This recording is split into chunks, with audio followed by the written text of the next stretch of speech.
last week, I'm going to sum up in about 3 sentences what it took me 30 minutes to say last Sunday. I'm still monkeying with the title of class.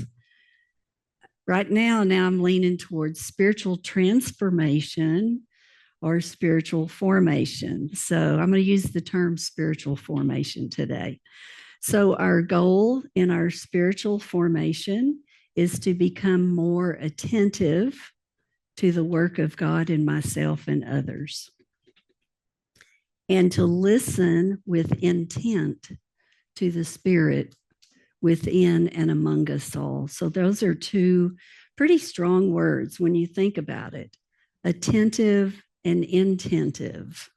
So attentive means I'm actively looking around. I'm just not wandering around through life and whatever bumps into me does. It's a strong verb, attentive.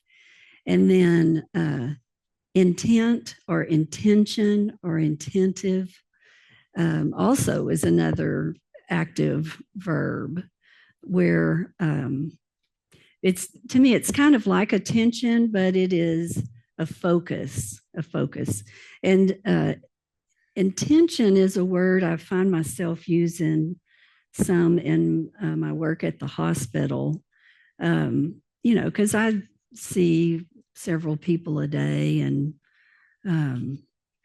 I try to start my day with the reminder that to have intent in what I'm doing. I can have a casual conversation with anybody, but that's not why I'm there. I'm not there for social visits. I'm there to provide spiritual support. So it takes some intent. It takes some attention to listen to what people are saying. So those are two key words I think that are going to be important, especially during today's lesson. So how do we do this? How do we become attentive? How do we listen with intent? And that is how the spiritual disciplines help us. They're practices that will open more space for God to move and speak. God is always moving and speaking in our lives, but we're not always paying attention. So these will be ways to open that up. And so our first spiritual practice we're going to examine today is Lectio Divina.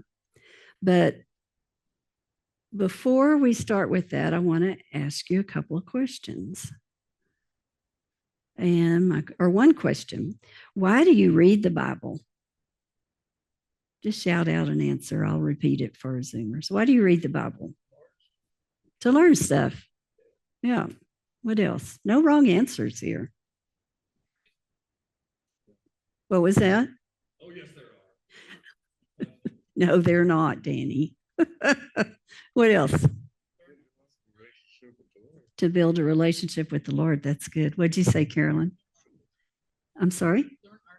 Learn our history. That's good too. What else? Anything else? To be encouraged. Oh, that's a good one. Yeah, very good. Very good. So like I said, there's no wrong answers. There's multiple reasons why we read the Bible. All of the reasons that y'all said: to get information, to learn a lesson. The Bible teaches us lessons. Sometimes we read the Bible and to master a text. Sometimes we dig in really deep. I love to use Bible Hub and look up the Hebrew word and the Greek word and see what it means and cut it apart and think about it that way. But Jesse hit the nail on the head for today's lesson: to build a relationship with God. And I'm going to say it this way: to practice attentive listening so God can speak to us through the Spirit. And so that's going to be our focus this morning. So I want you to imagine something for a minute. And I'm just going to read this because it's written better than I can say it. Imagine for a moment you have received a handwritten letter from a dear friend who lives far away. Just think of somebody. Who would that person be?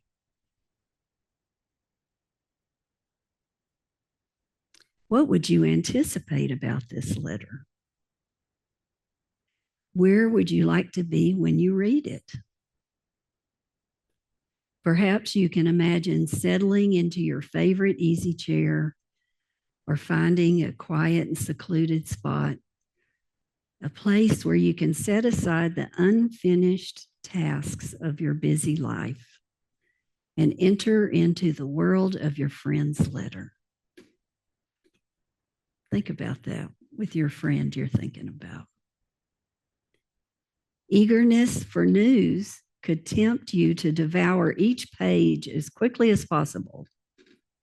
Yet the sheer delight of spending precious time in your friend's company might compel you to slow down, savoring the words, phrases, and images written specifically for you. In them, you discover how it is with the one who is dear to your heart, what he or she is thinking, experiencing, and questioning. Here are the words that bring a sense of your friend's presence vividly into your life.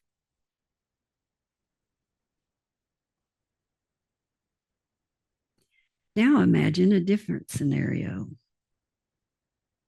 You're standing in the grocery store line or sitting at a really long red light. You pick up your phone, you look at your news feed, or you look at Instagram, or your news feed or Instagram. You look at headlines, you thumb through, you catch a few words. You realize you hadn't watched the news in the last few days, so you're catching up on the news. And you just let your eyes scan the pictures, the headlines, trying to get as much information as you can quickly before it's time for you to get through the grocery store line or before the red light changes. These are two examples of reading, aren't they? There's a difference in the way that we read. In the case of our friend's letter that we read, it was a personal relationship that we were sitting in. With my news feed, it was just information. So there's a difference in writing and in reading. And so it can be relational. What we read can be relational or it can be functional.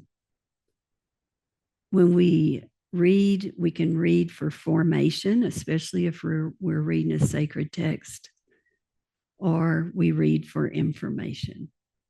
They're two very distinct, different things.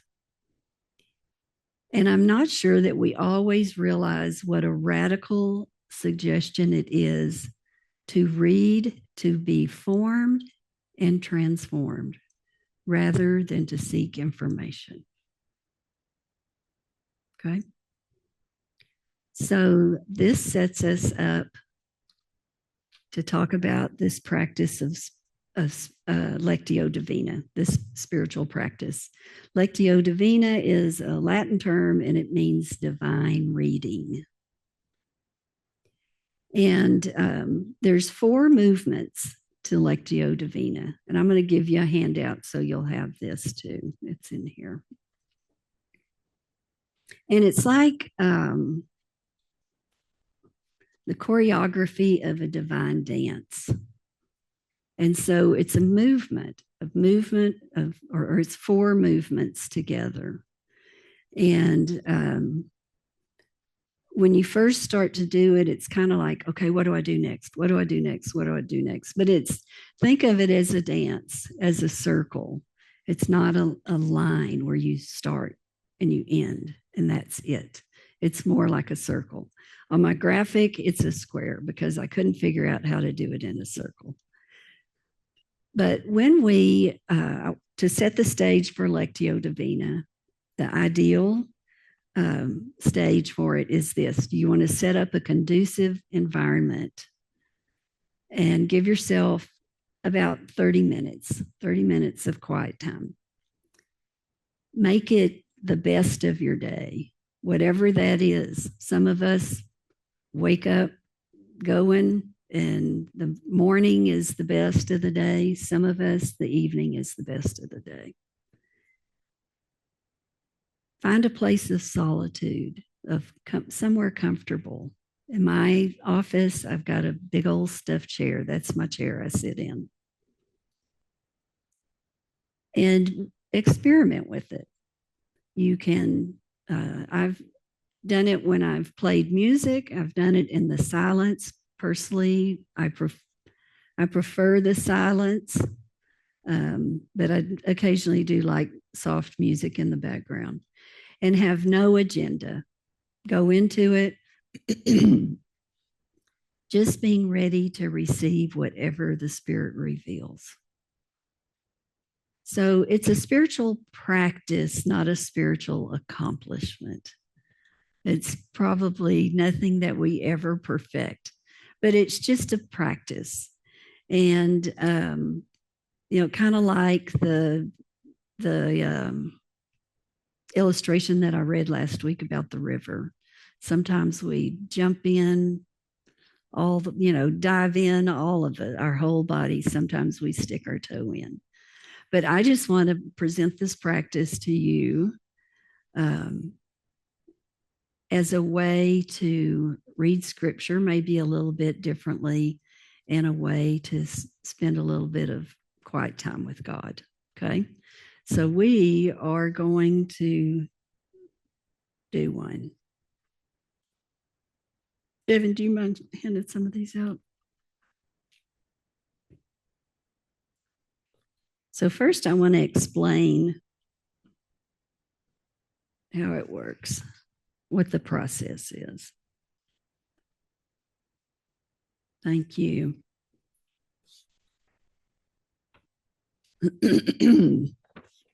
Okay, so you'll see on the front, I do love this graphic. And so I feel like our core scripture here is Romans 12:2. This is our goal. Do not conform to the pattern of this world, but be transformed by the renewing of your mind. And I feel like this is a way for us to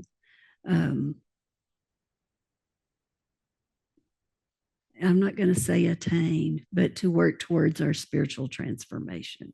Okay. And so when you look inside, I've got 3 verses there. I know I've heard Karen Strong talk about this book, Eugene Peterson's Eat This Book. It's a really, really good book. A Conversation in the Art of Spiritual Reading. And so I got a lot of my material from that one. So he talks in the book about, there's scripture about eating, where someone said that they ate the word. And he says, think of it not as just, when we're in a hurry, man, we just shovel our food down. But think about it the way cows ruminate on their food. They chew it and they chew it and they chew it, and it goes through multiple processes in their belly. So we're going to ruminate on some scripture is what we're going to do. So let's look at the first one, Jeremiah 15 and 16. And just for a tiny bit of context, this is Jeremiah talking about Judah. He's getting God's prophecy about how the nation of Judah is going to be taken into captivity by the Babylonians. But Judah says, when your words came, I ate them. They were my joy and my heart's delight, for I bear your name. Do you remember ever hearing about a scripture about eating the scripture, eating the word? In Revelation for sure, but we'll include that one. And then Ezekiel 2:9-3:3. And this is when the Jews were in exile. Ezekiel says, I saw a hand stretched out to me. In it was a scroll, which he unrolled before me. On both sides of it were written words of lament and mourning and woe. And he said to me, Son of man, eat this scroll, and then go and speak to the house of Israel. So I opened my mouth, and he gave me the scroll to eat. Then he said to me, Son of man, eat this scroll I am giving you, and fill your stomach with it. So I ate it, and it tasted as sweet as honey in my mouth. And then Revelation 10, 9 through 10. So I went to the angel and asked him to give me the little scroll. He said to me, Take it and eat it. It will turn your stomach sour, but in your mouth it will be as sweet as honey. I took the little scroll from the angel's hand and ate it. It tasted as sweet as honey in my mouth, but when I had eaten it, my stomach turned sour.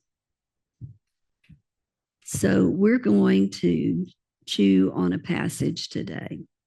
And the thing about Lectio Divina is in the process of studying a passage, it may taste sweet as honey to you. It may be uplifting and wonderful, but scripture convicts us too, doesn't it?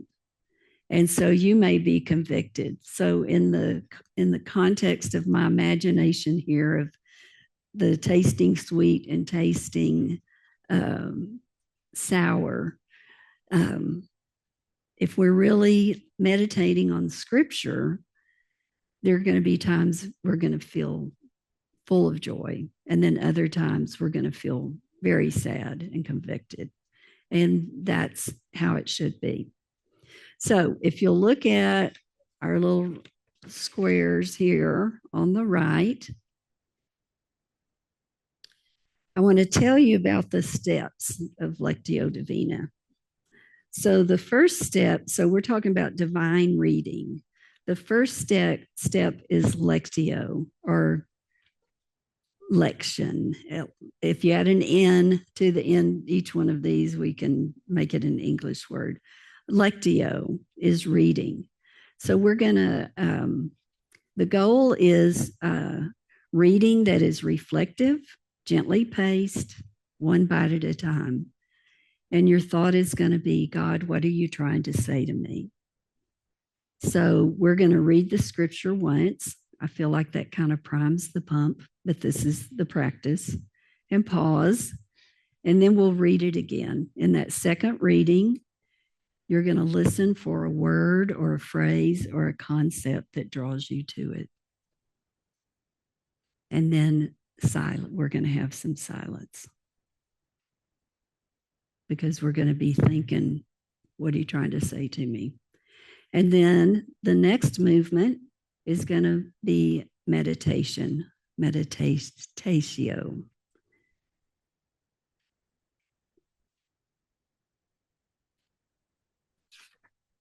So in this reading, we're going to allow it to engage us in our heart.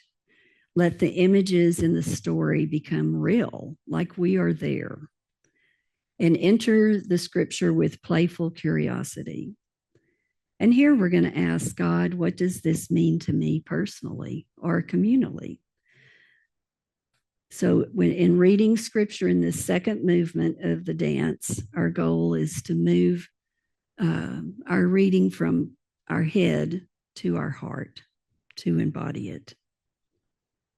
And then we'll have a minute of silence. If you're doing this at home, you'll have more time to spend silence in between, because the goal is to meditate on the scripture. And so you'll see it goes in a circle. So 3 is below number 2.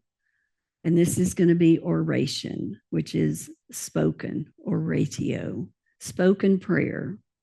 This is going to be in your heart. You may do it out loud if you're home, but you'll do it quietly here. This is your prayer in response to what the Spirit has revealed. The cry of your heart because you've been touched by the word.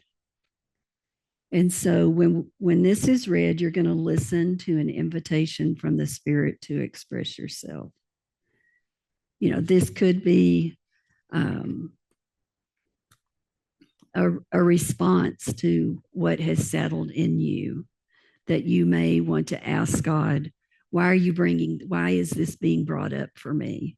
It might be a confession you want to make. It might be a word of praise you want to make. But this is going to be, you've taken in the word and now you're speaking to God, or you're joining with God in conversation, either spoken or wordless conversation about the passage, and you're going to have silence. And then the fourth step of our dance is just sitting in God's presence, just being with God and resting in his embrace. And it really is just sitting. And it's a lovely feeling to have, to just sit with God. And you may be still thinking about your passage that you've read, or you may not be. It's not Eastern meditation where you're emptying your mind completely. It is spiritual meditation where you are being very aware of God's presence with you. And you're going to spend 5 to 20 minutes if you can, however long you feel comfortable, just resting in God's presence. But the key is then we don't get up, walk out the door and do nothing. The key is, what in this meditation have you gotten out of it that you want to take with you in the day, that you want to carry with you in the day? And I feel like this is praying without ceasing in a way, because once you get that image or that thought in your mind, in your heart, then you are carrying it with you. And it's amazing how things will happen in your day that will bring it up for you. So we don't have a lot of time, but we'll go through this process kind of quickly. I spent too much time talking. It's a problem. And so I'm going to walk you through what this would be like, okay? So first, I'm going to read our passage today. And you can do this with any passage. I've done it in the Psalms. It's wonderful to do in the Psalms, but I'm going to use this passage. And I'll read it to you. Obviously, when you're doing it by yourself, you have to read it, but I'd like to read it to you. Luke 9, and we're going to start in verse 28. About 8 days after Jesus said some things before, he took Peter, John, and James with him. I'm going to read this more quickly because we're short on time, but you want to read it slowly. And well, it's Luke 9, 28 through 36. So Jesus took Peter, John, and James with him and went upon a mountain to pray. As he was praying, the appearance of his face changed, and his clothes became as bright as a flash of lightning. 2 men, Moses and Elijah, appeared in glorious splendor, talking with Jesus. They spoke about his departure, which he was about to bring to fulfillment in Jerusalem. Peter and his companions were very sleepy, but when they came fully awake, they saw his glory and the 2 men standing with him. As the 2 men were leaving Jesus, Peter said to him, "Master, it is good for us to be here. Let us put up 3 shelters, one for you, one for Moses, and one for Elijah." He did not know what he was saying. While he was speaking, a cloud appeared and enveloped them, and they were afraid as they entered the cloud. A voice came from the cloud saying, "This is my son, whom I have chosen. Listen to him." And when the voice had spoken, they found that Jesus was alone.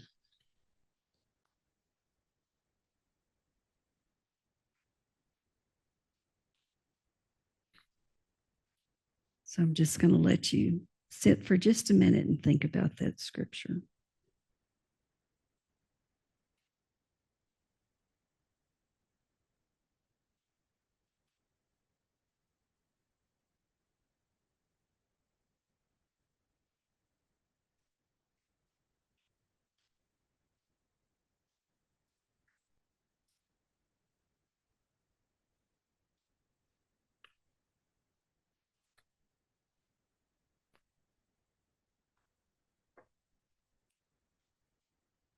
Was there a word or a phrase or an image that came to your mind?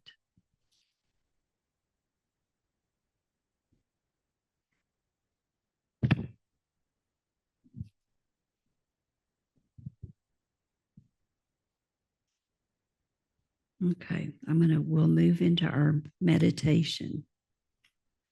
So in this reading, what I'd like for you to do is let the images become real. Be curious. Feel yourself in what's going on. And we want to move from our head thinking to our heart. Jesus took Peter, John, and James with him and went up onto a mountain to pray. As he was praying, the appearance of his face changed, and his clothes became as bright as a flash of lightning. Two men, Moses and Elijah, appeared in glorious splendor, talking with Jesus. They spoke about his departure, which he was about to bring to fulfillment at Jerusalem. Peter and his companions were very sleepy, but when they became fully awake, they saw his glory and the two men standing with him. As the men were leaving Jesus, Peter said to him, "Master, it is good for us to be here. Let us put up 3 shelters, one for you, one for Moses, and one for Elijah." He did not know what he was saying. While he was speaking, a cloud appeared and enveloped them, and they were afraid as they entered the cloud. A voice came from the cloud saying, "This is my son, whom I have chosen. Listen to him." When the voice had spoken, they found that Jesus was alone.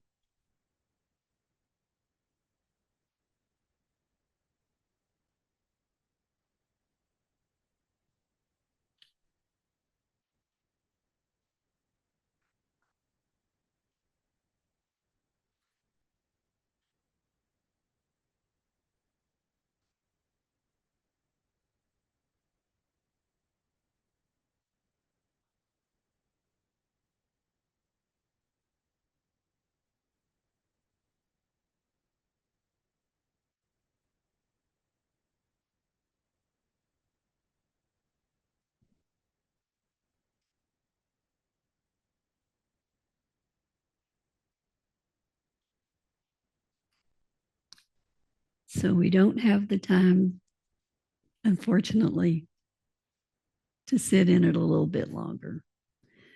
But what I'd like to encourage you to do is, if you're willing, if you're interested, this may be a spiritual practice that isn't especially meaningful for you. We all relate in different ways to scripture and prayer. Spend 30 minutes, 20 minutes, and do this meditation. And if it's something that really spoke to you, let's talk about it next week. Come back prepared to talk a little bit about what the experience was for you. That's there's a practical part of what my goal is for this class, is for us to learn some different practices. And so I think it might be helpful if we share how these practices work for us and what our experience was for them. So unfortunately, out of time, but thank you. Thank you very much.